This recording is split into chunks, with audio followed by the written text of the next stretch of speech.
no hay nada que sostenga un árbol en un vendaval. Y la verdad que tuvimos muchos vendavales desde el inicio. Entonces, con 10 minutos difícilmente. Luego voy a pasar a la pizarra para arrancar con lo que fueron los fundamentos teóricos. A mí realmente me parece difícil en 10 minutos plantear. No conozco cuáles son los fundamentos evolucionados del programa en este momento, pero trabajé 2 años en la formulación. En el 2000 arrancamos sola con Gabriel Coronado y Alejandro Gutiérrez, y sobre el proceso empecé a incorporar estudiantes. La primera fue Silvia. 2 profesores, uno de sociología y uno de biología, se retiraron del programa acusando de que nosotros no teníamos aprobado el programa en la institución, programa de extensión, porque en realidad no lo teníamos, porque habíamos logrado un financiamiento internacional de $60,000 para 3 años para poder arrancar con un proyecto de mujeres y el mar. 20,000 por año. Y con eso, en ese momento, los profesores podíamos tener un sobresalario. Entonces íbamos a hacer un proyectito y tener un sobresalario, y por supuesto, no. Entonces vino el problema. Si quieren saber historia, yo les cuento la historia, ¿verdad? La historia de cómo el programa está ahora. El asunto arranca así. Trabajé 47 años de mi vida en la Universidad Nacional, solo 5 como química, que es mi vocación, mi máximo. De la mitad de eso trabajé en extensión, la mitad de mi tiempo en química, mejorando la enseñanza, la ciencia, la matemática, la física, la química, etcétera, con procesos de extensión capacitados por la gente de PPS y de ciencias agrarias. Después de eso fui vicerrectora de extensión y me tocó el congreso que define cuál es la diferencia entre servir un café, que era lo que hacía la vicerrectoría de extensión, la parte publicitaria, y llegar a un concepto de extensión con niveles que todavía están por ahí vigentes. Entonces, ¿qué pasa cuando empiezo en la vicerrectoría de extensión como química, llorando, porque así llegué llorando, dejando un programa muy prestigioso de mejoramiento de la enseñanza de la ciencia y la matemática, a ver qué hacía la universidad en eso que llamaba extensión, que era desde servir los cafés de la rectoría, etcétera, etcétera, hasta tener proyectos en algunos lugares. Pues había que escombrar, había que revisar, había que evaluar. Vean, pocos programas de extensión existían, proyectos de extensión existían como extensión. Me acuerdo el de Gerardo, el de Pueblito, trabajaba con los muchachos de Pueblito. Gerardo, el escultor que murió de la Escuela de Artes Plásticas. Me acuerdo algunos, el IRET, que estaba trabajando en extensión, el SINAC, el del Centro de Apicultura, la maestría de manejo de vida silvestre, así, la escuela de biología. No me lo quiero porque ya tengo varios años de estar fuera. Mi trabajo con este proyecto fue desde el 98, que regreso de la presidencia ejecutiva de Limas, hasta el 2017, como coordinadora del programa. Entonces, ¿qué fue lo que usted me pregunta? ¿Cuál es la metodología? No, la metodología era el aprender a hacer extensión como nuestro estatuto lo planteaba. Y reinventarnos. ¿Para qué? Por eso quiero hacer la pizarra, porque de otra manera no, el problema es el micrófono. ¿Sabes? Sigo con la misma intensidad siempre, me molesta mucho, es intenso, porque amo este programa como si fuera uno de mis hijos, es uno de mis hijos. Resulta que la universidad plantea.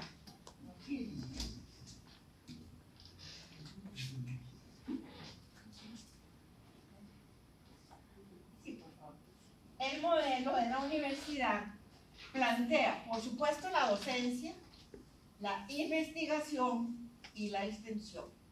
Y aquí es donde la universidad se luce con el trabajo académico, integrado, interdisciplinario, multidisciplinario en proceso de interdisciplinariedad. Entonces, aquí tenemos la multidisciplinariedad y la interdisciplinariedad. Esto aquí solo se logra en proceso. Inicialmente somos el químico, el físico, el matemático, el sociólogo, el deportista, el de danza, el de teatro, el de filósofo, sentados en una mesa viendo a ver qué hacemos. Pero qué hacemos y cómo lo hacemos es aquí. Ese es el primer planteamiento. El segundo planteamiento, sí, estoy un poco, ok, es el siguiente. ¿Por qué? Tampoco. ¿Por qué y para qué? ¿Por qué y para qué? Vamos a montar un proyecto, un programa. La universidad aquí tenía que trabajar con programas, no con proyectitos, porque la respuesta a una comunidad en condiciones de subdesarrollo y de pobreza y de lo que fuera, no es por esta parte y esta suma, es de un proceso integral. Entonces soñé el proyecto así. Por eso no lo escribí hasta que fui a la comunidad. Porque no es la universidad la que decide qué hace. Es la comunidad la que lo orienta. Entonces, ¿por qué y para qué? La primera pregunta. Si no tenemos claro eso, y es en proceso evolutivo, porque los seres humanos y las comunidades cambian, tenemos el sujeto. ¿Quién? Pero ¿quién es el sujeto? Nosotros, como académicos, me voy a volver a meter a la U. O sea, estoy ahora como académica en la U. No, el sujeto protagónico, así lo plantea el estatuto original, es la comunidad, los grupos y sectores, las personas de cuerpo y mente. Esas son. Pero resulta que para trabajar aquí estamos los académicos. Entonces el sujeto es este, pero el sujeto también son los académicos que están aprendiendo de una realidad. Y también están los funcionarios públicos de las instituciones que tienen que hacer y no hacen. Porque cuando llegamos a la isla Venada no había nada que hicieran las instituciones del espacio. Entonces las instituciones, ¿quiénes son esos? Igual que nosotros, graduados por universidad. No son menos que nosotros. Son gente que sabe, y yo en el IMAS aprendí lo que es trabajar con la pobreza, lo que es tirarse en un río con un mecate después de una inundación para pasar a una comunidad, hacer la valoración de qué fue lo que pasó para que les puedan dar plata. Y esos son funcionarios que graduamos en las universidades. No son de segunda clase. Tienen un conocimiento estratégico que no guarda historia, porque no escriben, no sacan artículos. Ok, pero son sujetos. Entonces, ¿cómo poner esos tres sujetos? Aquí cientos de personas, comunidades, académicos, en un proceso que nos orientara un por qué y un para qué. Ahora bien, una vez que estamos trabajando aquí, vamos creciendo y vamos de la multidisciplinariedad a la interdisciplinariedad. Un problema nuevo, estamos aquí. Una persona nueva, estamos aquí. Una área académica nueva, estamos aquí. ¿Cómo llegamos aquí? En la acción-reflexión. Por eso, investigación, docencia y extensión no podían estar separadas. Y cuando trabajé en el Lima me di cuenta de la labor que la Universidad Nacional había hecho en sus estudiantes. Los de Lima siempre me decían, ahora va a decir usted que ese proyecto que es tan bueno viene de la Universidad Nacional. Pues sí, venía de la Universidad Nacional. Segurísimo había estudiantes de PPS o de Ciencias Agrarias, o en la municipalidad estaban trabajando sociólogos, o sea, era la una. Cuando la gente de la población rural de nuestro país habla de la universidad, está hablando de la una. Cuando la gente aquí de San José, de Aledaños, habla de la universidad, la gente piensa en la UCR. Pero en la comunidad donde se cuecen las habas, ahí es la una. Entonces, resulta que si tenemos un sujeto bien orientado, con Paulo Freire, con, bueno, todo lo que fue la concepción inicial de este programa. Ahí está el primer libro.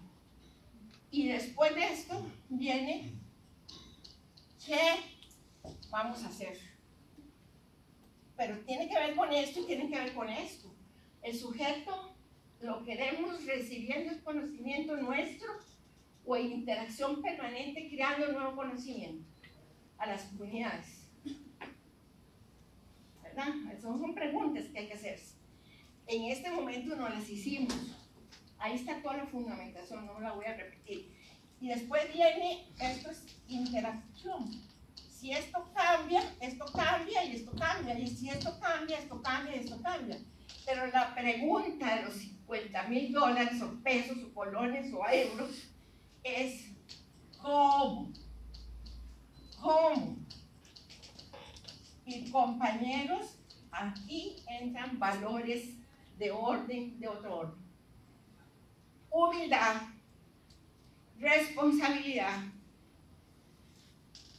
transparencia, dejar de lado mi nariz para ver la nariz de otros y reelaborar el conocimiento estratégico que no guarda historia porque no queda escrito.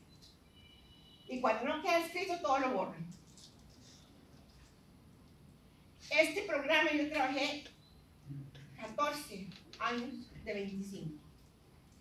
Pero es la síntesis de múltiples universitarios que trabajaron en extensión con las uñas, en investigación y en docencia en nuestra universidad.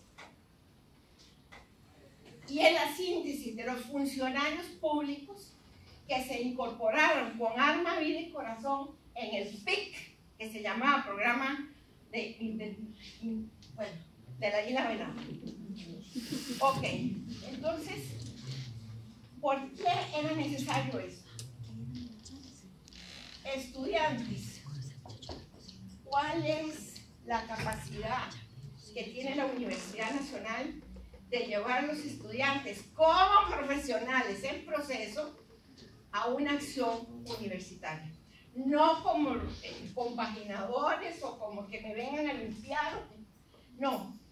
Daniel Láscaris aquí está presente. Entró en primer año de carrera como un profesional. Está Gonzalo, está Oscar, está Andrea y otro montón que no están aquí. Y están, ¿por qué no están aquí? Porque están en posiciones muy importantes en diferentes instituciones del país. El programa tiene una proyección que no la ha evaluado la Universidad Nacional. ¿A dónde están y qué están haciendo? Pero llegaron como estudiantes, unos porque tenían que cumplir beca, otros porque conseguíamos plata en la Vicerrectoría de Vida Estudiantil, otros porque como pudimos fuimos consiguiendo dineros para becas asistente académico. Y así fue. Silvia trabajó a Don no sé cuánto tiempo. Y después ya empezó como estudiante y después ya como profesional. ¿Cuándo se nos...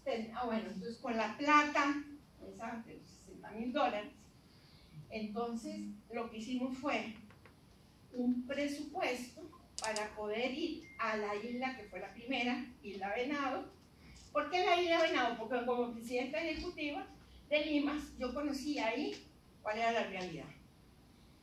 Y la gente me pareció que estaba desesperada, sin agua, sin... los estudiantes me reunieron en un círculo grande y me dijeron, los estudiantes de primaria, que ellos al terminar la primaria, eran los chiquitos, los jóvenes, ya no tenían nada que hacer en la isla. O tenían bebés, o tomaban guaro, o no había otra cosa más. Y que querían una casa de la juventud. Y yo dije, ¿qué es eso? Bueno, donde podamos jugar cartas, jugar, tener libros, aprender algo. No había comunicación, no había celular, no había nada, no había carretera, no había nada. ¿Cómo les digo esto en 10 minutos? ¿Y por qué les estoy diciendo esto? Porque es la raíz. No es que yo, Rosmarie, inventé eso. Es que la Universidad Nacional tenía todas las posibilidades de ser coactora. ¿Cómo se llama? Convocatoria, la convocatoria de la Universidad Nacional. 42 instituciones del Estado estuvieron en el proceso de formulación.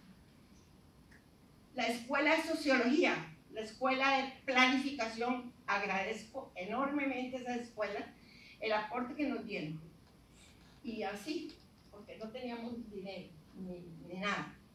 También el programa está ubicado en la Escuela de Química, porque yo salgo de la rectoría y vuelvo a mi unidad académica. Y vengo a Limas desorientada, porque inmediatamente me fui para Limas, terminando la rectoría, 6 meses después. Y entonces, nace en química. Le agradezco a los compañeros de química que aceptaron un programa como este, que no tiene que ver con su quehacer académico. Terminaron regalándome con todo y plaza al Instituto Océano Internacional de los Océanos.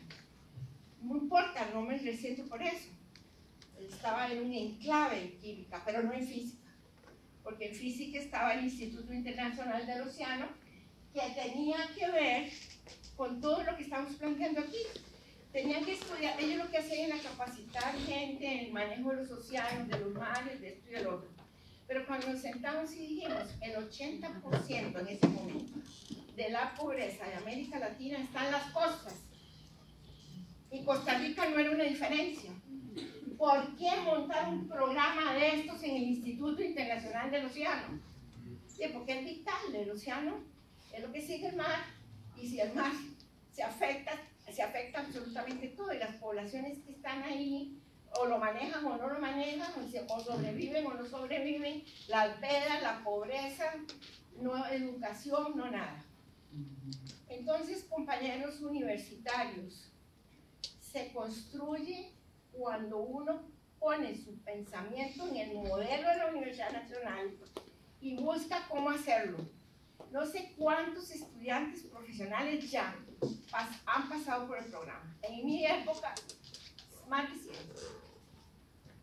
Y ahí han seguido, y yo sigo recibiendo noticias de las cosas importantes que el programa está haciendo en diferentes comunidades. O porque me llaman los líderes, como me llamó don Eladio Barahona, el líder de la comunidad de Isla Venado, para que fuera la inauguración del último de los proyectos que negociamos con el Triángulo de Solidaridad, el cementerio.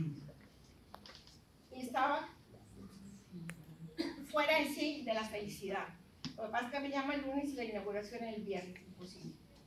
Pero entonces, ¿por qué me dices el último? 25 proyectos. Andrea, ¿cuántos clavos y tornillos? Y Daniel y Oscar tuvieron que calcular para las edificaciones de la escuela, del colegio, de los CEBAIS, de la carretera. Cosas pasan cuando uno se mueve por otros, por otros. Resulta que el presidente de la República, el de Astor Fisher, don Miguel Ángel Rodríguez, paraliza el ferry, que era el único vía para entrar por la península. ¿Saben lo que es eso para el país? 2 o 3 días para que el ferry entre con la maquinaria a hacer la carretera alrededor de la isla Venado. Porque los niños caían en los cangilones y cuando llovía no iban a la escuela. No había carretera, no había camino, no había luz, había luz, pero no había comunicaciones de luz. Para el ferry, cuando el ferry entra con la maquinaria, los tractores de 5 metros de pala y los bajan en la isla, yo no voy a olvidar nunca lo que pasó ahí. Toda la comunidad enfrente de lo que estaba pasando. Y los niños de la escuela, sin que nadie les dijera una sola palabra, empezaron a cantar el himno nacional. ¿Lo recuerdan? Pero si no lo recuerdan, recuérdenlo. Porque eso no se me va a olvidar jamás. Entonces, ¿cuándo Costa Rica supo eso? Todo el mundo le echó pelea lindísima al presidente. Triángulo de solidaridad. Negociaban 4 proyectos por cantón.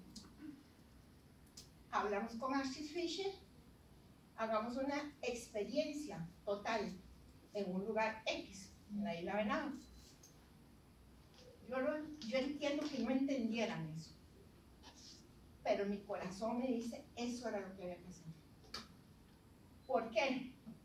Porque era la posibilidad de poner por primera vez en la historia al presidente de la República y los ministros, todos, a definir lo que una comunidad le estaba planteando como proyecto. 25 proyectos, una isla, y solo 4 por cantón era lo que aprobaron. ¿Quién logró eso? Esta. No. Lo logró el conjunto de funcionarios públicos apoyando la comunidad, los compañeros estudiantes que estaban formulando, Silvia que me venía acompañando, que era la que viene desde casi que arrancamos, y se logró. Entonces, esos 25 proyectos se fueron concretando, pero era un proyecto como meter la línea telefónica en la isla. Solamente lograr eso costó, las antenas para meter eso, costó $1 millón en una isla de 1.400 habitantes.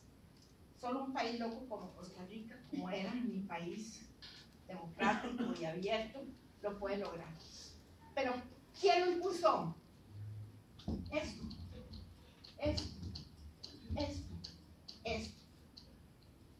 Y ya, para cerrar, para mí esto era fundamental. Para mí esto era, y no podíamos dejarlo de lado. Y este era el planteamiento. Si usted quiere revisar cuáles son los planteamientos de los autores que consultamos, puedo hacerlo en el primer libro.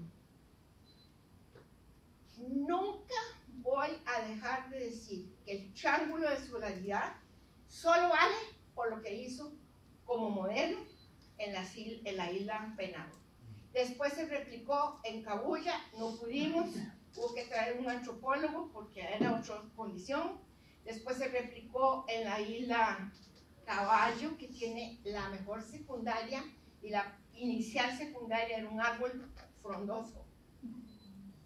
Y los niños viajaban en bote de la isla Caballo a Jicaral cuando salieron de 6º grado, y la desesperación de Mae Brenes, que fue la que logró eso, de que los niños viajaban en la tarde por el Golfo alborotado. Entonces compramos salvavidas a nombre de los académicos de la universidad para que los niños pudieran viajar. Si la Contraloría me cae ahora, me van a hacer, pero no importa. Esa es la vida de la universidad. No se puede borrar con un borrador lo que se ha hecho con amor y con decisión y con entrega. 3 años después, y no lo hagan, porque si ustedes lo piensan aquí, no les va a ir bien. Hay que pensar hacia allá. Los valores espirituales son más fuertes que cualquier otra cosa en el mundo. Y hay que trabajarlos. Compasión, ¿cómo se llama? Humildad, compromiso, trabajo conjunto. El trabajo en equipo es empezando. Bueno, el primer libro, tardamos como 4 años, porque la editorial decía, no, eso parece un documento, parece un ensayo. ¿Cómo van a poner ahí al final anexos donde ponen todos los coautores? ¿Quiénes eran los coautores? Estos. Para mí eran los autores principales.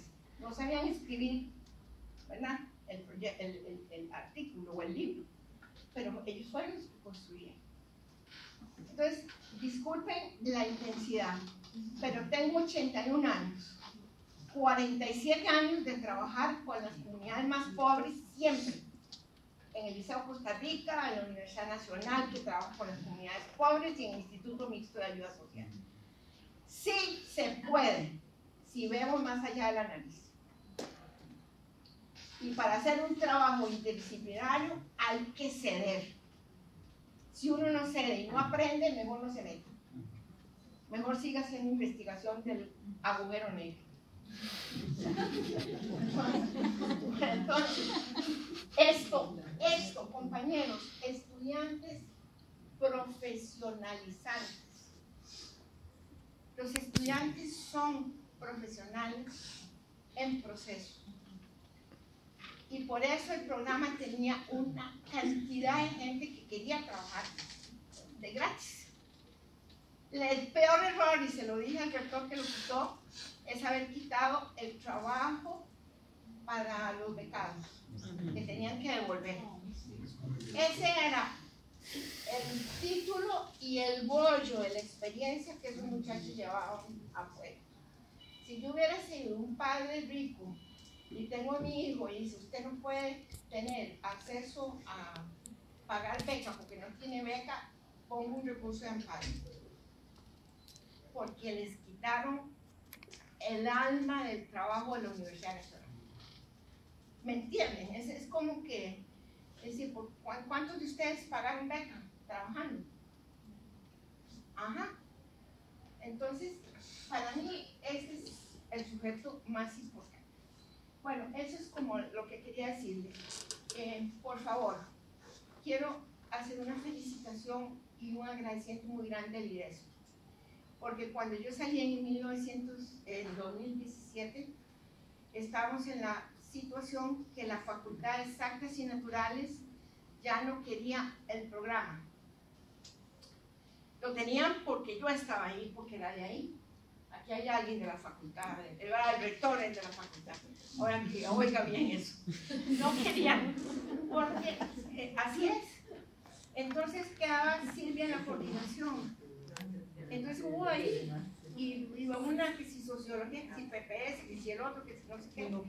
Y finalmente el IDESO, de lo cual me alegré, porque el IDESO fue el baluarte con el cual la Universidad Nacional logró cambiar la relación económica desigualísima que tenía históricamente.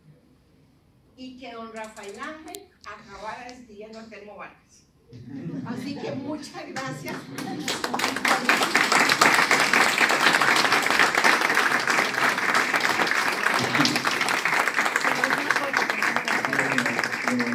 No sé para ustedes, pero para mí esto acaba